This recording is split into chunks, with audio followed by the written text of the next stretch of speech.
everyone! Kumusta po kayong lahat dyan? So for today's video, grabe, sobrang bait po talaga sa amin ni Ma'am Lizelle from USA kasi for the second time around, nag-message naman po siya sa atin and ito po yung sabi ni Ma'am Lizelle. Hello girl, thank you sa post mo. Maraming salamat din dahil kahit a small amount of money lang na-appreciate mo. I'm so proud of you, sobra. I just wanna ask you again kung okay lang magbigay ulit ako ng small amount of money for the second time if you don't mind. I know you're not asking for it. Pero sa personality mo at kung paano mo i-budget yung pera and you always help your parents, you really admire me the way you are. So you deserve na tulungan talaga. Thank you again and God bless you all. Have a wonderful day. Just let me know when I'll send it. Thanks.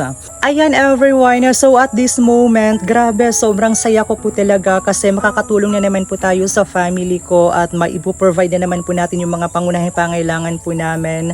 Kaya sa lahat po ng mga taong may mga mabubuting puso, especially kay Ma'am Lizelle na nag-share po ng kanyang blessings nang walang hinihinging kapalit.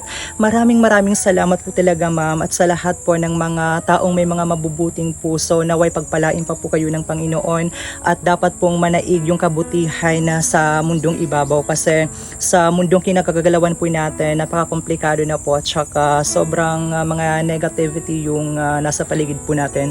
Kaya narapat din po lamang na palitan ito natin ng good vibes, yung pagiging mabuting tao. Kaya sa lahat po ng mga nanonood ngayon, always choose to be kind no matter what happen. Kasi yung mga tao nakapaligid sa atin, hindi nyo alam kung ano yung mga pinagdadaanan nila, hindi nyo alam kung ano yung takbo ng buhay po nila. Kaya nararapat din po lamang na iparamdam natin sa kanila yung tunay na pagmamahal. So, let's go everyone. Gamitin natin yung blessings sa napakagandang pamamaraan para makatulong sa family ko. Thank you Lord and let's go everyone. Samahan nyo ako para maibigay yung mga pangunahing pangailangan po namin. Let's go!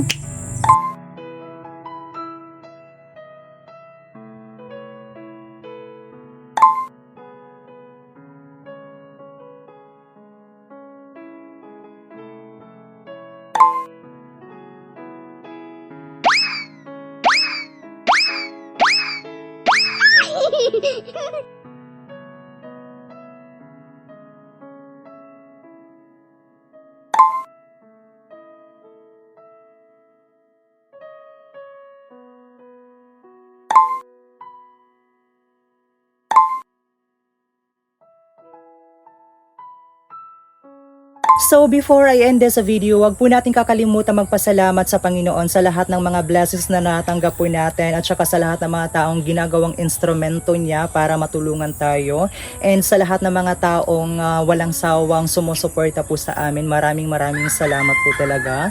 And kay Ma'am Lizelle at saka sa lahat ng mga dakilang OFW po natin, thank you kasi napakatibay nyo, napakatatag ng inyong mga pananampalataya sa Panginoon.